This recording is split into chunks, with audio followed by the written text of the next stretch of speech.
guys, Alan and Adam checking in. Happy yeah. Friday, or whenever you guys are watching this. Hope you're having a good weekend. And if it's next week, I feel sorry for you. But other than that, happy Friday. We're checking in, obviously, with the Jeep project. Adam's got quite a bit done since we were here a couple days ago. But thought we would once again shoot some video today, check in with you, kind of give you an update on where we're at with the project. And with that being said, Adam, what do you expect we could accomplish in a couple hours this afternoon? I'm gonna finish up the radiator hose, which is partially made at the moment. Okay. And we'll finish up the upper radiator hose, upper intercooler piping. Cool. And from that point on, gonna mount the turbo. So next time I'll see Alan and you guys, the turbo will be physically mounted here, and then we're gonna start building exhaust tubing up to it. That's so pretty yeah, we're at that point. If somebody will ask on the previous video that the oil pan was tapped and drilled, not a big fan of it, but you spend enough brake cleaner and shooting it up into the oil pan and around the fitting that was tapped, you get 90, maybe 95% of the aluminum that's the flakes that that break off as you tapping it. So I'm sure that's going to come up at some. Yeah, I'm sure it will too. And for the record, we're clearly going to do an oil change on the Beast this before we start. I already done it. I drained the oil. I put new oil in it, and again spent about 2 cans worth of brake cleaner and into the through the oil drain. You can see it right there, and cleaned off as much as possible. Sadly, on the WK2, pulling an oil pan on it is damn near impossible task. Okay. So on the WK1, without dropping the fucking cradle and all. Yeah. Sorry, my language. Yeah. No worries.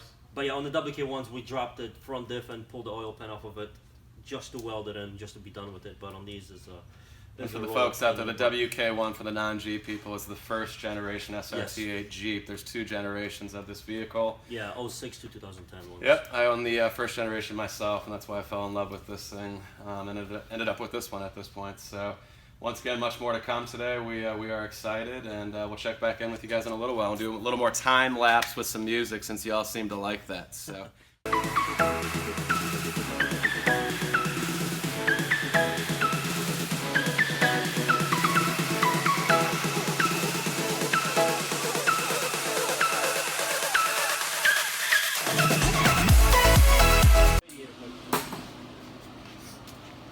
So right now, guys, we are making a radiator pipe. So pretty cool that once again he's welding it and fabricating it completely, not just using some hose or bullshit. Yeah, it's all stainless bits.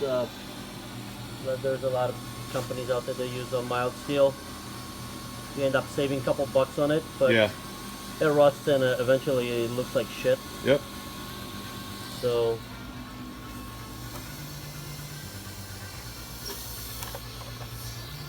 If we can keep it stainless.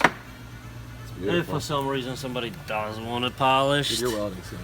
I don't know. I mean, there's. Whatever. I'm not an expert. I don't want to take Nobody's an expert, right? Oh, I'm sure internet is,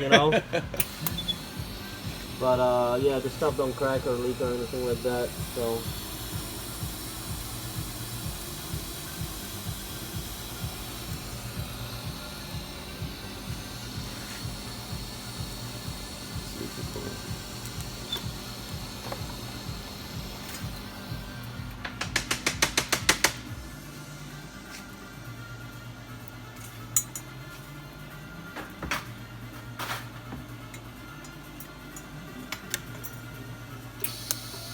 I'm sure somebody's going to say, why is he welding in rubber gloves?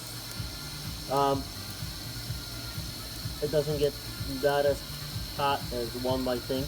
Yeah. Plus, I'm not really touching it, so yeah.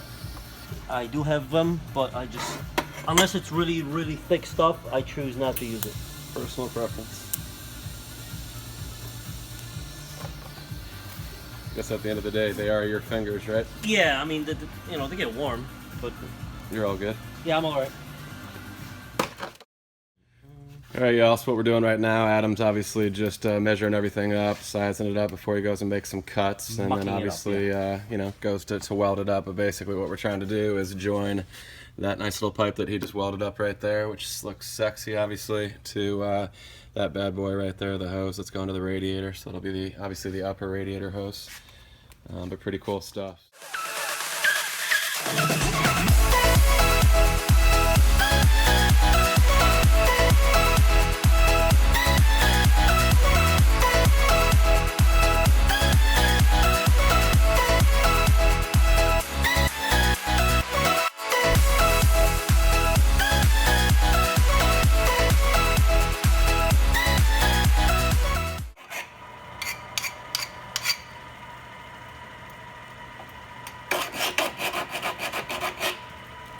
fancier saw. Basically, you won't leave any rough metal on the inside, but file goes a long way. Yep. It's not all about fancy, peeps. Not all about fancy. Sometimes shit just works.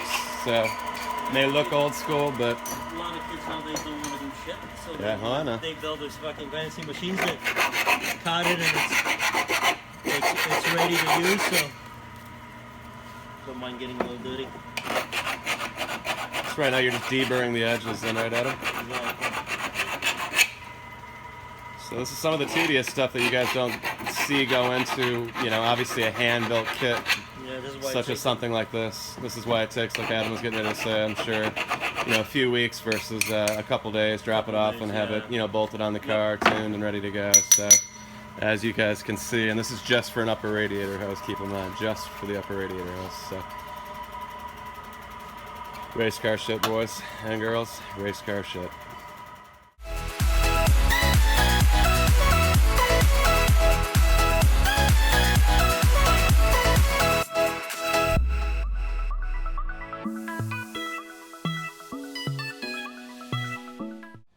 That's where you're still rocking and rolling here. Wanted to take a quick break. Adam wanted to point out a couple quick things here about what he's doing. It's going to come up somewhere. Oh, why aren't you back purging it? Because these things won't break ever. Back purging would make it way nicer of a weld on the inside, but we're not really too concerned about this. And Adam, for the audience out there, because I don't know what it is either. What is back purging? It's filling up the inside of the tube with argon as well, and ideally on headers and stuff that's going to change temperature dramatically. In terms of expansion, like the heat and cold expansion cycles. And it's going to be welded all the way through. So when building headers, yeah, it's essential to do that. But okay. on what we're doing with this, what is that called again? Back purging. Back purging, people. Back purging. We all learned something new. All right, back to the time lapse.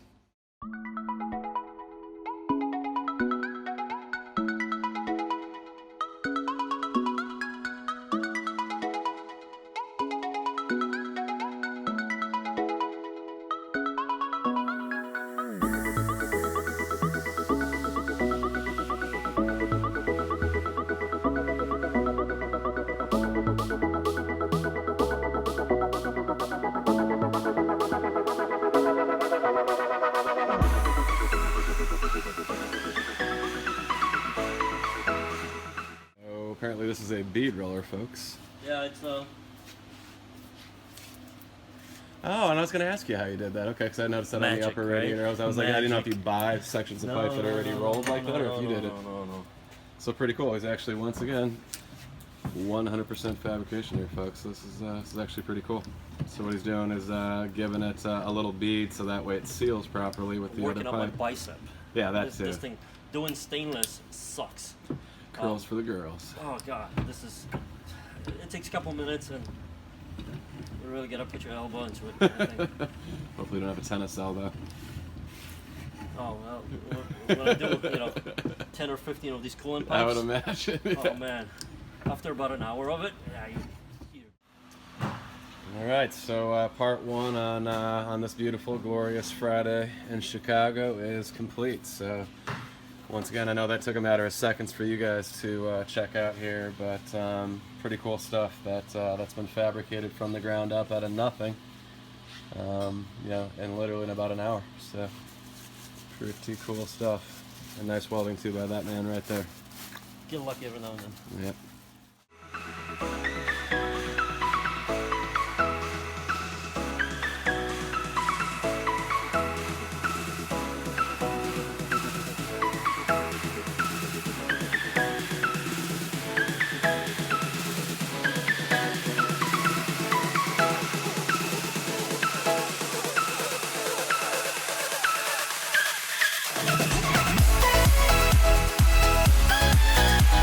Adam, so what do we got cooking right now? It looks like obviously you're routing the reservoir there. Overflow tank. Overflow reservoir, yeah.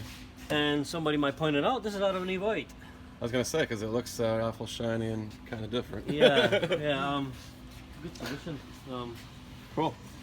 Once again, space is limited. Space is limited. It's big enough. It's got a proper hose going into it. I mean, it comes factory on the turbocharged car. So, things are. It fits quite well. Cool. for what we're using it for. So yeah, I'm quite happy that this actually works out. Instead of building one from scratch, you know, Yeah. you can spend a lot of time on that. All right, guys, I think we're going to wrap it up for the day. Adam is getting hungry and wants to go out and get some lunch here, and I got to get home to the kids, so Sam's already texting us. But wanted to thank you guys again for checking in today. Once again, if you can, hit that subscribe and like button. We would appreciate it. In terms of what you can expect next, I will be back here probably Monday or Tuesday next week at some point. Once again, today is Friday, second week in February, and we plan on mounting the turbo, which is one of the most exciting things. Yes. Which will be right over here in the, as you can see, in the engine compartment right here. This general area. So Adam, maybe you could talk with the viewers for a second about what exactly the plans are for the next stage in the video. Mount the turbo, build the brackets, which I have a jigs for set up for those. Okay. So physically place that in. We'll build a lower intercooler pipe and then upper intercooler pipe, and then all the stuff that currently is built and put on is going to go to powder coating. It takes us about a week to get that, so we don't need that in the next step while building the exhaust bits. So it kind of speeds up the things. Yeah, makes the process a little bit smoother. Yeah, exactly. So how exactly? I know on the internet, just if you Google images of Adam's other vehicles that he's worked on, everyone. I know in the video that the compressor housing was facing that way. Towards the back, yeah, towards the back. The filter Okay. is physically going to sit right here. Uh-huh. And yeah, the compressor gets modified quite heavily, and so does the exhaust housing due to the placement of the turbo and how physically large the diameter of the housings is. So that's something you guys are going to see in the next week's video. Excellent, cool. So as Adam said, much more to come, like we continue to say and will continue to say. So get excited and show us some love on YouTube, and we'll check in with you next week. Have a good weekend, everyone. Cheers.